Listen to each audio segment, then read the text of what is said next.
Sutta vacha Evam sanchoditastena Tatra koshara virmuni Sita satyahatam prashnam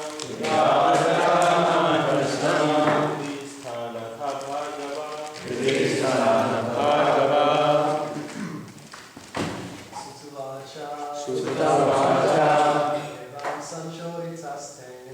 Evam sanchoditastena Tatra koshara virmuni Sita satyahatam prashnam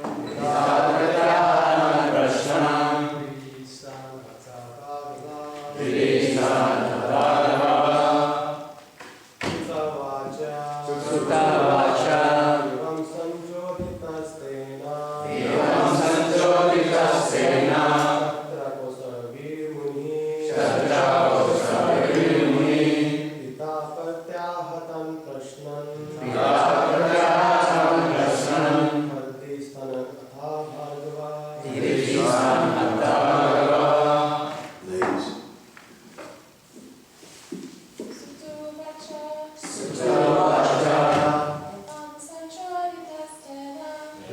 sanchoditastena Tatra koshara virmuni Sita satyahatam prashnam Vidisthanatha bhagava Sutta Uvacha. Sri Sutta Goswami said, Evam, thus, sanchodita, being enlivened, tena, by him, ksatra, by Vidura, Kosaravi, the son of Kushara, Muni, great sage, Pritaha, being pleased, Pratyaha, replied, Tan, those, Prasna, questions, Ridishtan, from the core of his heart, Ata, thus, Bhargava, O son of Brigu. Translation. Sutta Goswami said, O son of Brigu, the great sage Maitreya Muni, thus hearing from Vidura, felt very much enlivened. Everything was in his heart, and thus he began to reply to the questions one after another. The phrase Sutta Uvacha, Sutta Goswami said, appears to indicate a break in the discourse between Maharaj Pariksit and Sukadeva Goswami. While Sukadeva Goswami was speaking to Maharaj Pariksit, Sutta Goswami was only one member of a large audience, but Sutta Goswami was speaking to the sages of Naimisaranya, headed by the sage Sonaka, a descendant of Sukadeva Goswami. This, however, does not make any substantial difference in the topics under discussion.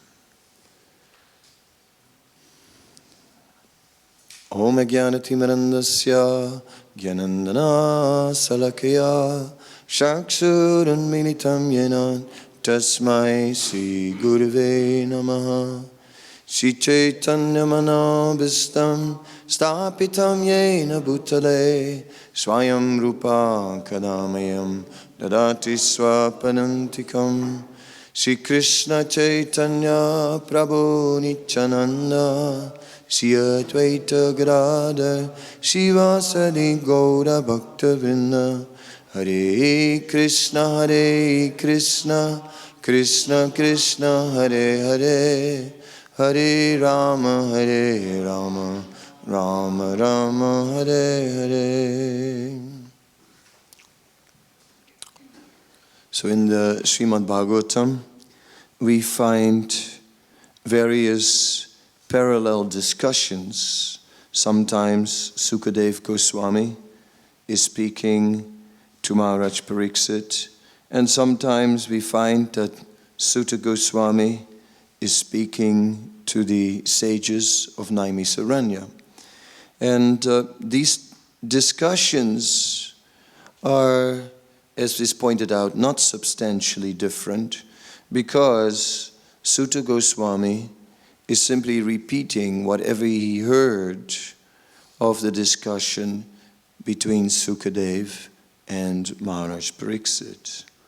So in other words, in the parampara, the substance is not changing. There are other speakers in Śrīmad Bhāgavatam, like here also a discussion going on between Maitreya and Vidura, who are remembering also the main discussions, the discussions of Sukadeva and Pariksit, and of Sutta Goswami and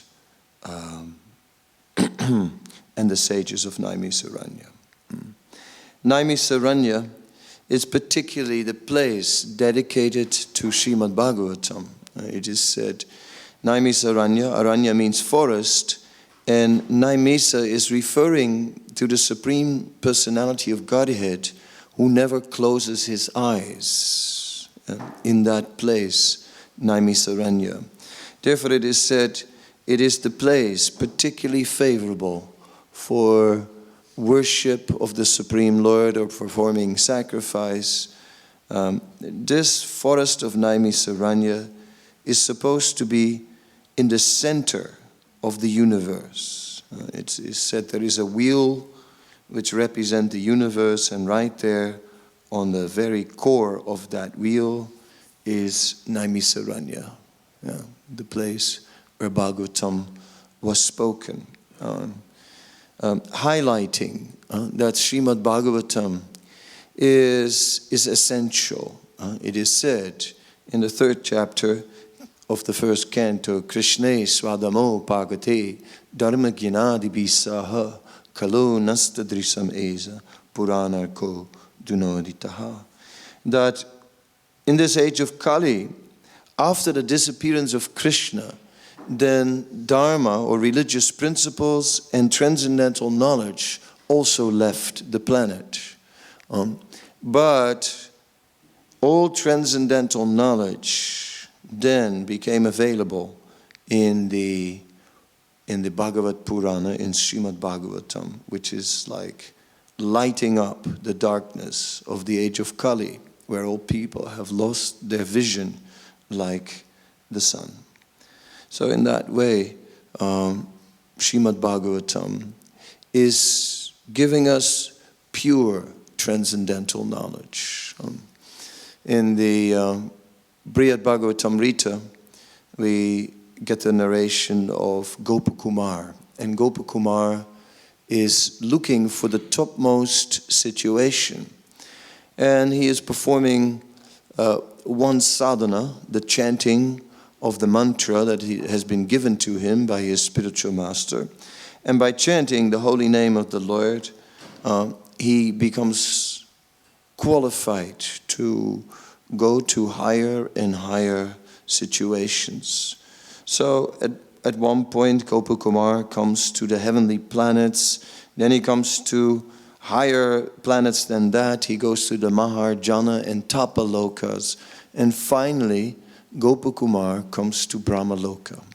So when Gopakumar comes to Brahmaloka, it is described that at that time, Lord Brahma had to leave for some purpose. So he asked Gopakumar to take up the position of Lord Brahma and to look after all the universal affairs. So Gopakumar did.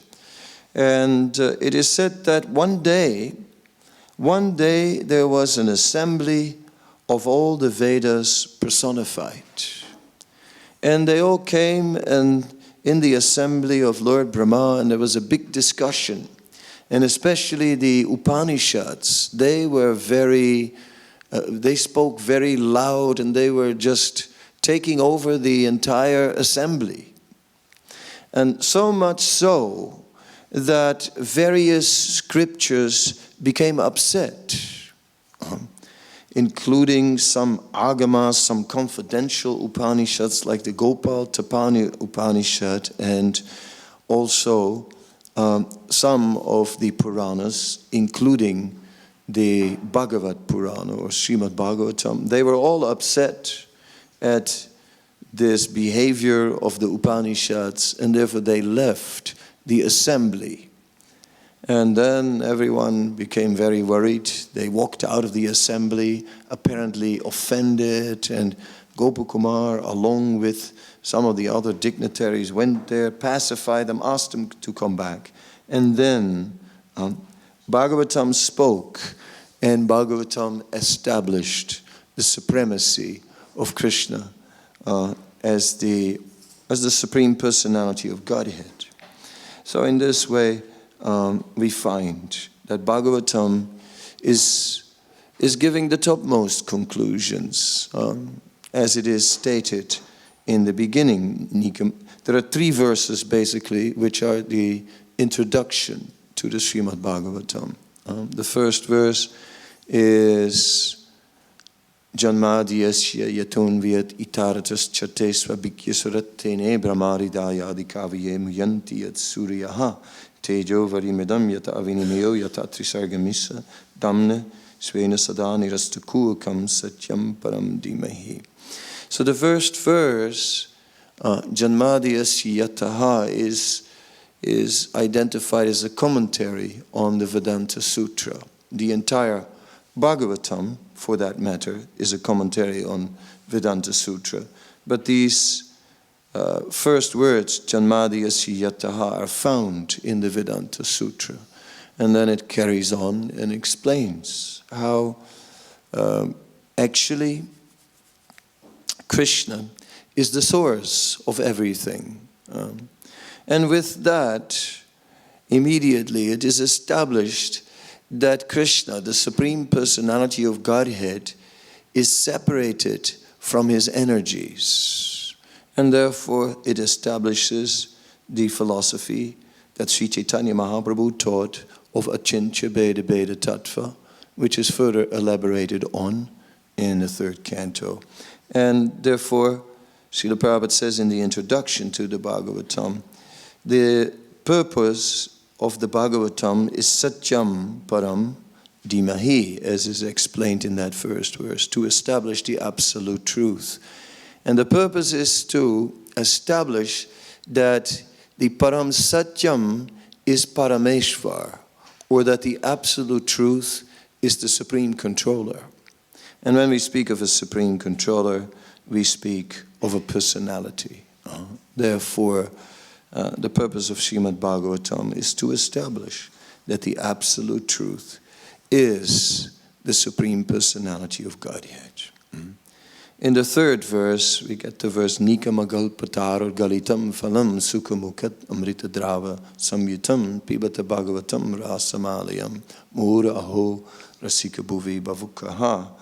In that verse, it is described how of all the Vedas, Śrīmad Bhāgavatam is the essence.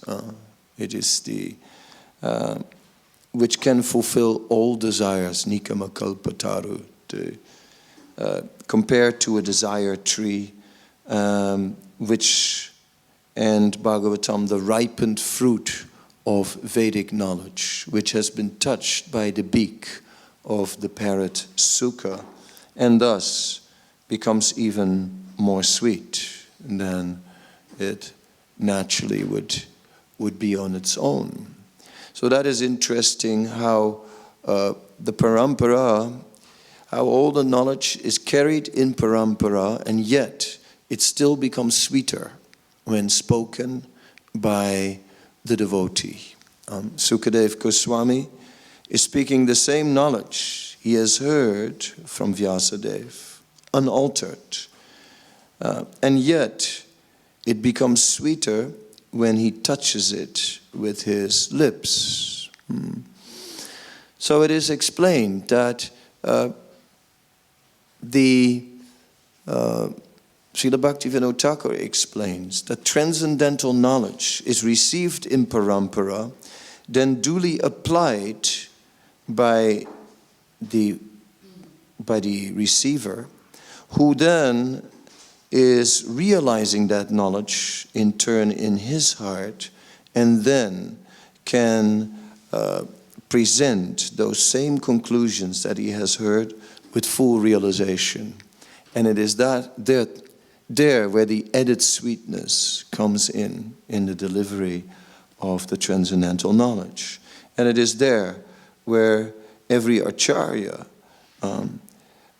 according to time, place, and circumstances, is bringing in personal realization. And that is the mystery of the parampara. How the knowledge, the very same knowledge, is carried forward. And yet, each Acharya is adding something also. Therefore, here it is stated that when Sutta Goswami repeated the knowledge that he had heard from Sukadeva Goswami, it was not, Srila Prabhupada said, there was not, when Sutta Goswami spoke, he said, this, however, does not make any substantial difference in the topics under discussion. Still, Sukadeva Goswami was not just memorizing what he had heard. He was, of course, Srutidar, one who, having heard once, was able to repeat everything perfectly. Still, we see that the Acharyas are sometimes placing some emphasis on a particular form according to the need of time, place, and circumstance, according to their particular ability. When Sukadeva Goswami was speaking the Bhagavatam, then Narada Muni and Vyasadeva, who were the two generations superior to him, they were sitting in the audience to hear him speak. Although Vyasadeva was the one who had spoken Bhagavatam to Sukadeva Goswami, still the way that Sukadeva was speaking, was so sweet that Vyasadeva wanted to hear. So that is very interesting. So previously we understand that there was some room for the speaker to express some realization, even as Sukadeva was speaking, and it was that realization of Sukadeva that made it so sweet. In the same way, we are hearing Śrīmad Bhāgavatam daily from various speakers, and it's valuable to hear from different speakers. Although the speaker is meant to be very faithful and very careful to repeat what he has heard in parampara, and not just not speculate by no means. Still, the way that various speakers are presenting the Bhagavatam is maybe different, because one assimilates that transcendental knowledge and then expresses it in his own words, which may bring out a particular point in a different way. When we are reading by ourselves, again and again, we may read the same thing, but also with that, we are reading our own conception. We're reading our own understanding of the text, our own interpretation of the text as we understand it. And if we would just spend our time reading Bhagavatam by ourselves, we echo our own mental conceptions. But when we hear from other Vaishnavas, we hear the same philosophy but presented in different words, and sometimes in a way, and suddenly we understand a particular point a little different. I never thought of it in that particular context. But yes, makes sense actually. So like this, the hearing of Bhagavatam from various speakers is especially emphasized and is considered more important than to just hear Bhagavatam or to just spend, to be alone with Bhagavatam and study the text by ourselves. So that is interesting.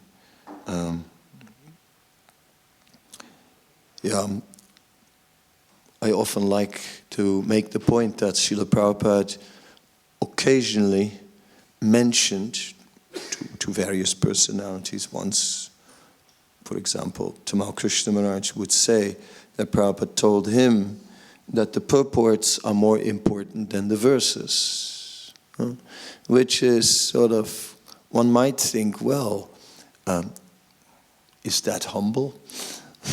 I mean, but obviously the purports are more important than the verses, because without the purports, how can we understand the verses? In some verses it may be not so complicated, and some verses are very complicated, and we really would miss a lot. But Srila Prabhupada's purports are bringing out so much, also here.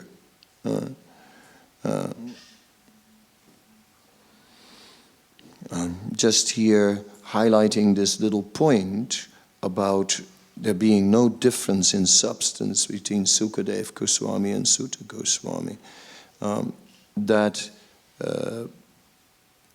becomes for us actually the main focus. Therefore, when there is a verse to which Srila Prabhupada did not give a purport, then out of deference we will not comment. We will not.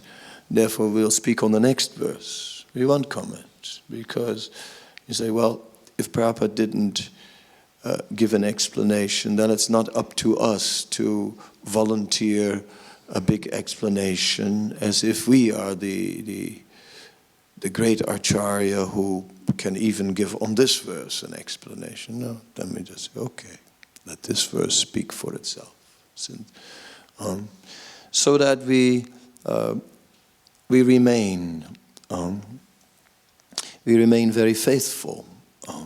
To remain faithful to Srila Prabhupada is obviously very important, since he is the Founder-Acharya who has taken the commentaries of the Acharyas. I remember that in the late 80s there was a scholarly devotee who did a seminar called Unzipping the Purports. And he was a little bit slanted. He pointed out, yes, these purports are actually not at all Prabhupada's purports. These purports are actually full of quotes from the commentaries of the Acharyas. And he's saying,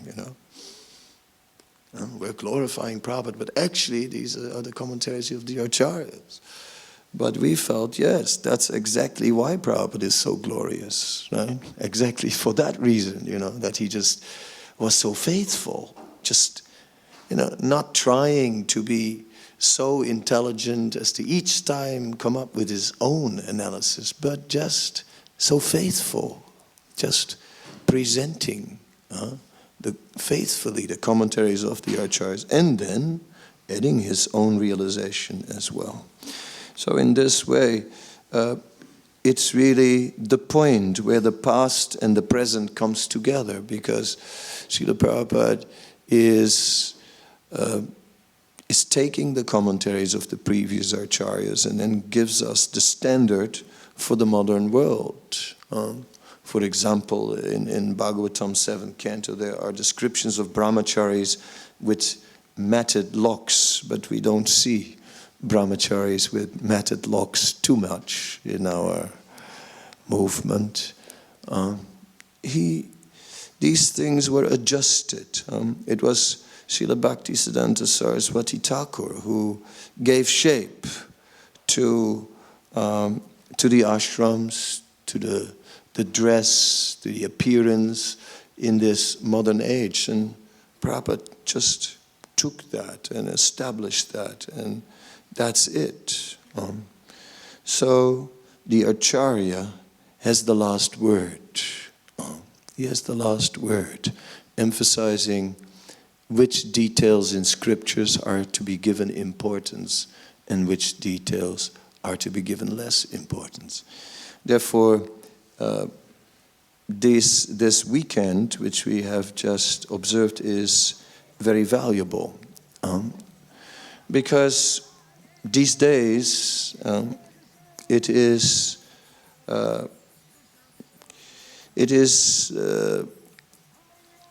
more rare to have the presence of Srila Prabhupada's disciples, especially of those who were closely connected to Srila Prabhupada and really received a lot of instructions.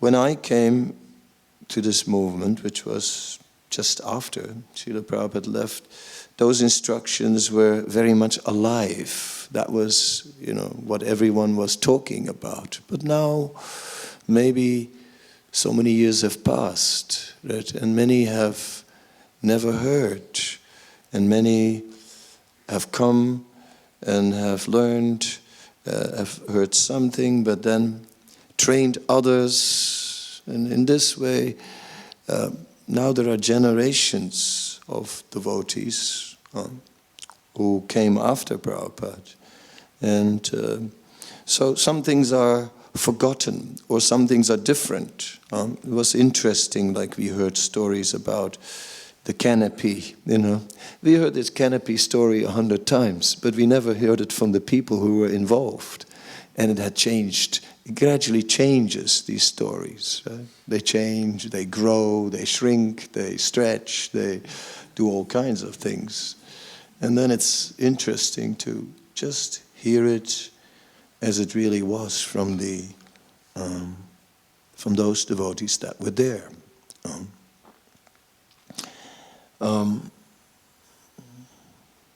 At the same time, though, Vaishnavira Kriya Vigyana Bhujaya, a Vaishnava, an exalted Vaishnava, cannot be fully understood by inferiors. Therefore, one cannot fully understand the greatness of Srila Prabhupada. Sometimes Srila Prabhupada is being glorified for things and not glorified for others, right? And there may be things that he actually deserves to be glorified for, but that we are not able to perceive at this stage because we are lacking. So the perception sometimes of Srila Prabhupada is colored by the eyes of the perceiver. I remember from the Prabhupada Lilamrita one point that I liked, where there was one devotee who was seeing Prabhupada being carried in New Vrindavan. And there was this road, which they call the Agasura road. It's a very rough road. And they were carrying Prabhupada in a palanquin in the evening.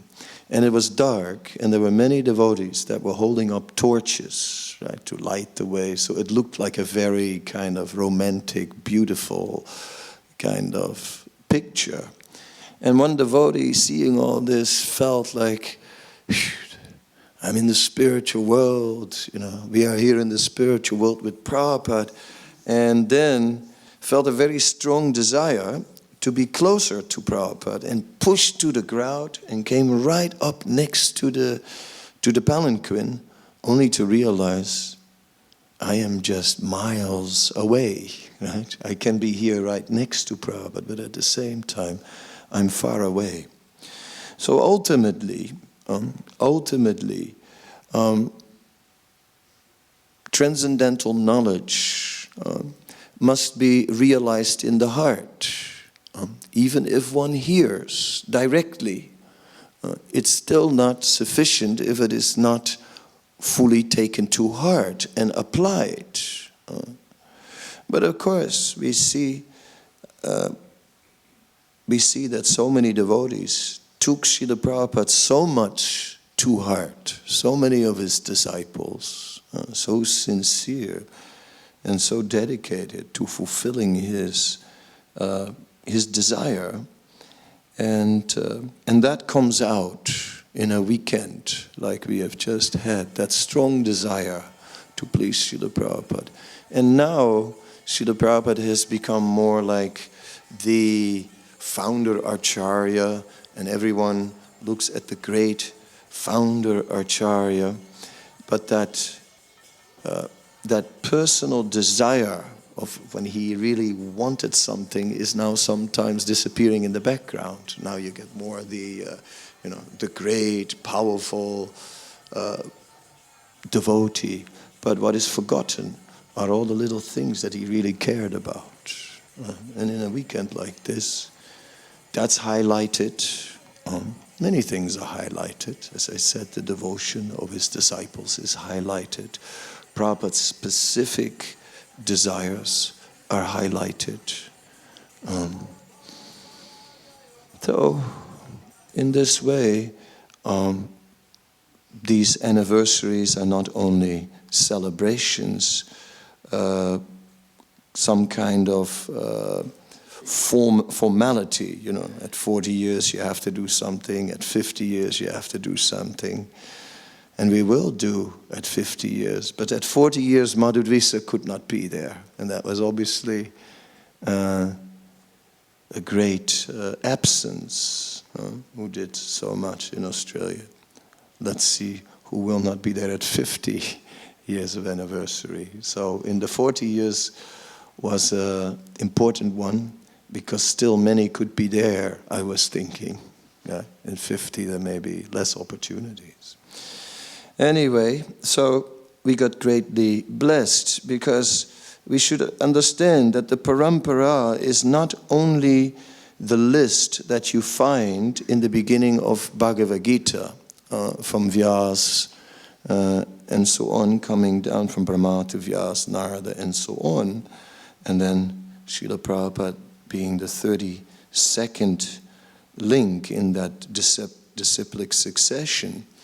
That's not the only disciplic succession. Disciplic succession comes also in everyday life through so many senior devotees who have learned.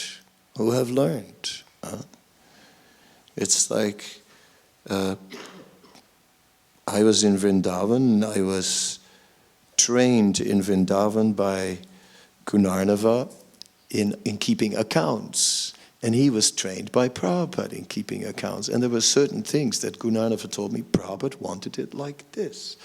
Okay, and so that's parampara. It comes in parampara. One receives like that. So many things in parampara. So the parampara is not only the official line which we memorize. Brahma, Narada, Vyas, or the other way around, Vyas, Narada. I'm sleeping. No, it comes through so many senior devotees to us. And in that way, we are very fortunate to have such events, which are a good excuse to bring an assembly of many senior devotees together, and we get the benefit.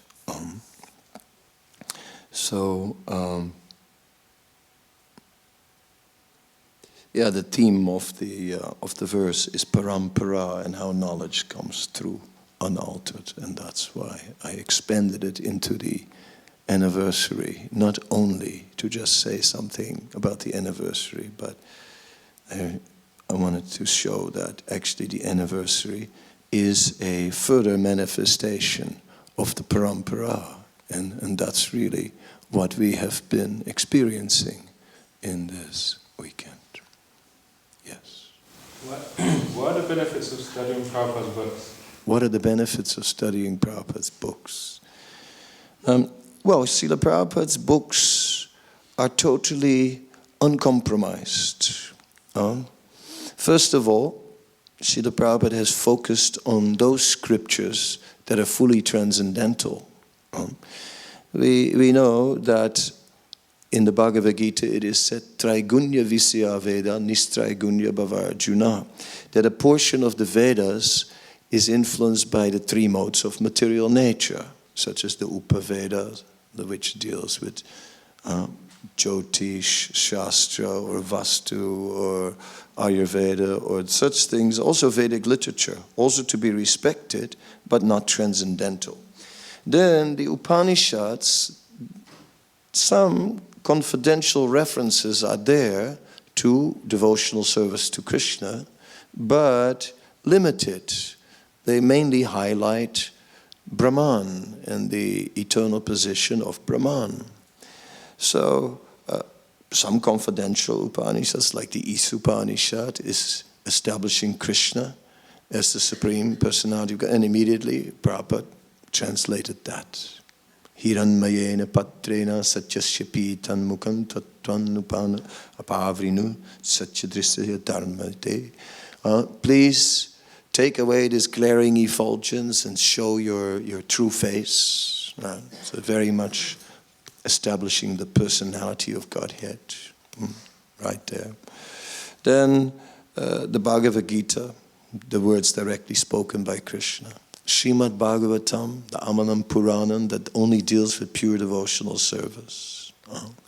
Some of the other Puranas may attain some karma kanda, some jnana kanda, but Bhagavatam, no karma kanda, no jnana kanda, only bhakti, like that.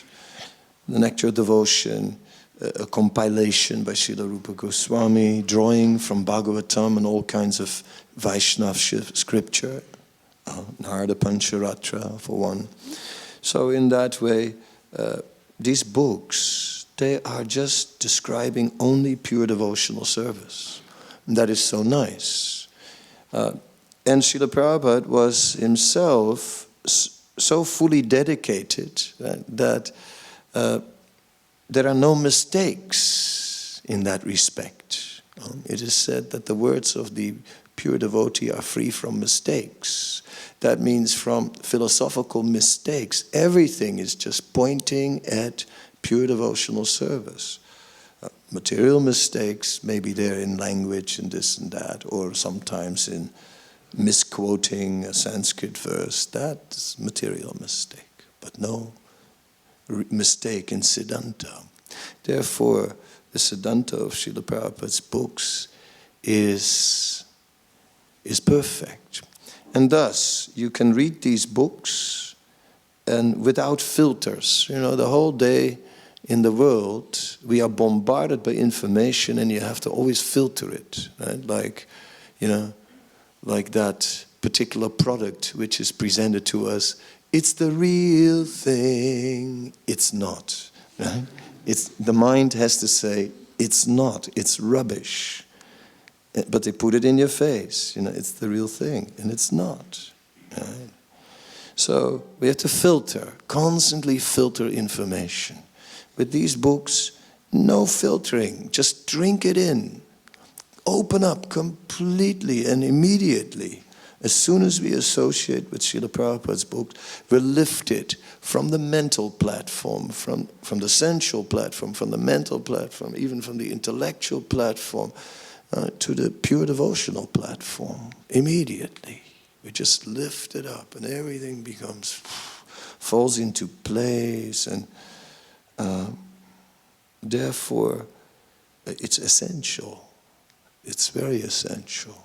Still, we should also hear so that we can check our own inadvertent misconceptions of what Prabhupada is saying here in the assembly of devotees, like that. But, and you see, Srila Prabhupada was even reading his own books and saying, these books have been dictated by Krishna. Right? So, they are purely transcendental. And nowadays there may be so many other books right? And many of them may also be very pure and very transcendental. But it can be that inadvertently some particular slant also creeps in. Yeah? Therefore, we go back to Prabhupada's books. And these are the main books that we read. Yeah? The main books. Here we can be sure, completely safe, 100%.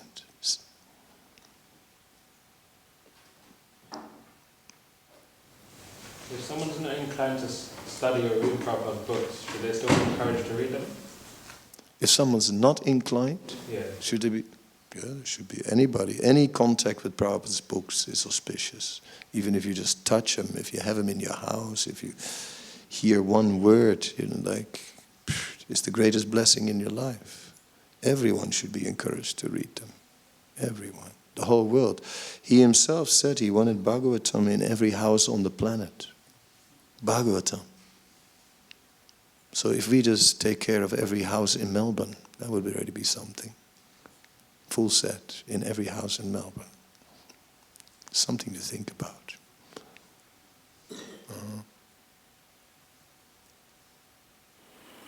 Maharaj, in the report it's mentioned that Sanak is a descendant of Sukadeva Goswami.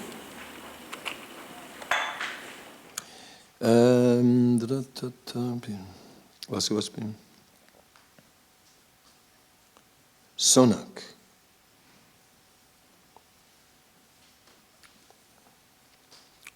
Yeah.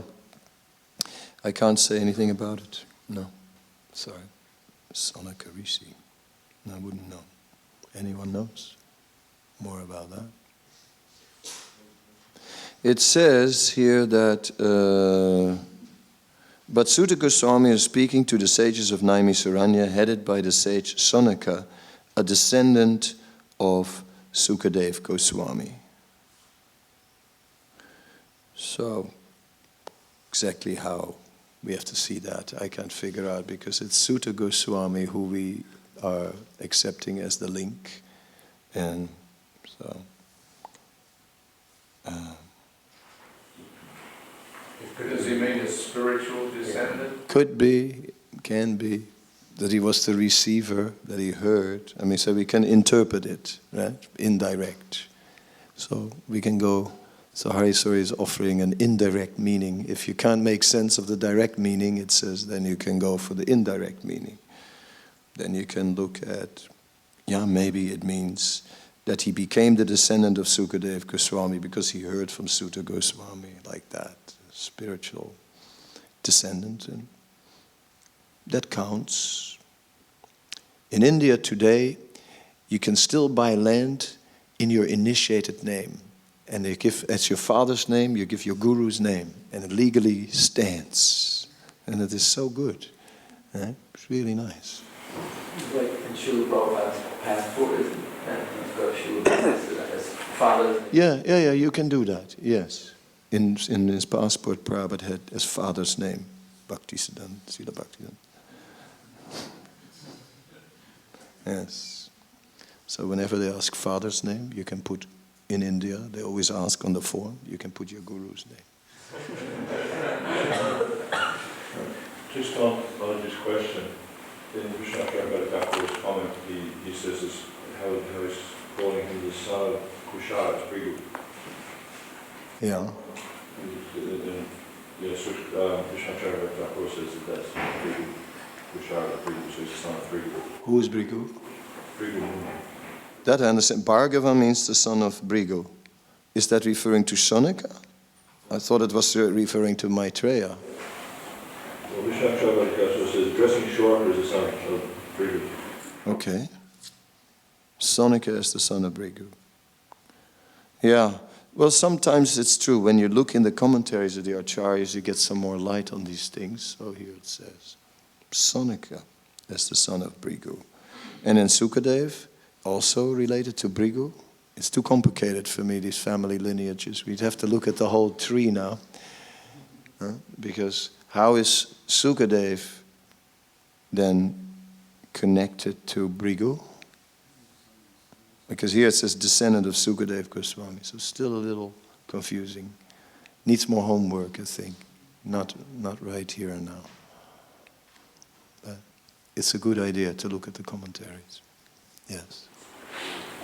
Just in relation to the lecture you gave on Friday. Friday? I don't remember Friday. It's like... You spoke about how in Prabhupada's Samadhi there's this dome which was... There's a what? There's a dome which was where the demigods sit and shower flowers on Prabhupada. Pushpa Samadhi, yeah. It's quite interesting to know, but I was thinking about it. Is that possible for a disciple to, or a follower to understand the full glories of the spiritual master? No. It says Vaishnavira Kriya Vijnana Bhujaya. The glories of the spiritual master by far exceed the understanding of the disciple, constitutionally, according to that verse. Yeah. But more and more, the disciple appreciates the glories of the spiritual master, and that's an ongoing thing. It doesn't end. It's not like, okay, I figured it out. No, as time goes on, one appreciates deeper and deeper, actually. So it's an eternal thing, realizing the glories of the spiritual master. Therefore, one should never think my spiritual master is an ordinary man. Now I've understood him. One should always, therefore, be humble and submissive and remain a fool before the spiritual master and not think, now I also know. No, one should always think, yes, like, maybe I'm not fully understanding. There's more to learn. That's the attitude. Yes.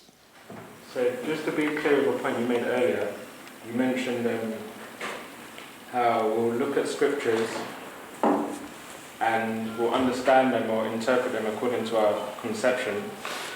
But how do we make sure we understand them properly?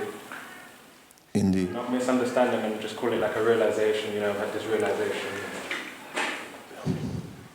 Srila Bhaktivedanta Thakur speaks about the Bhakti Kalpataru, the Kalyana Kalpataru, the auspicious desire tree. He says, my spiritual master has given me this auspicious desire tree of transcendental knowledge. But due to my harsh mind, I have covered this, the full glory of the tree. But the Vaishnavas, they are the caretaker of that tree. And in the assembly of the Vaishnavas, therefore, that tree can be restored to its original full glory. So that's basically the process. The process is we hear, we receive the transcendental knowledge, but whatever impurities are within us, within the mind, will kind of cover over the knowledge to a degree. And then, in the association of the Vaishnavas, that transcendental knowledge is re-established in its full glory. Like that. I'll end. Thank you very much. Srila Prabhupada Ki Jai.